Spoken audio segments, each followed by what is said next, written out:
जेवण झाल्याच्या नंतर प्रत्येकानं जर हा गुळाची एक वडी खाल्ली आणि अर्धा तास पाणी जर नाही पिलं तर पाचन चांगलं होतं, पोटाचे विकार दूर होतात, एनर्जी येते।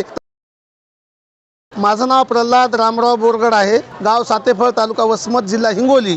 आम्ही ऊसाच्या रसापासून कुल्फी बनवणे ही गन्ना इमली चटणी आज माझ्याकडे उपलब्ध आहे। याच्यामध्ये ऊसाचा रस, चिंच आणि 12 प्रकारचे मसाले आहेत। हा गूळ 12 ग्रामच्या वडीमध्ये आता उपलब्ध केलेला आहे आणि या 12 ग्रामची वडीचं करण्याचं कारण एक आहे, जेवण झाल्याच्या नंतर प्रत्येकानं जर हा गुळाची एक वडी खाल्ली आणि अर्धा तास पाणी जर नाही पिलं तर पाचन चांगलं होतं, पोटाचे विकार दूर होतात, एनर्जी येते, तब्येतसुद्धा माणसाची सुधारते। ही काकवी जी आहे मार्केटमध्ये जर बघितलं काकवी कुठेही मिळेल, परंतु आम्ही हिच्यामध्ये गीर गाईचं तूप घातलेलं आहे आपण, जेणेकरून हिचं जे न्यूट्रिशन व्हॅल्यू आहे ते वाढवलेलं आहे। वेगळं तूप कोणाला घ्यायची गरज पडणार नाही।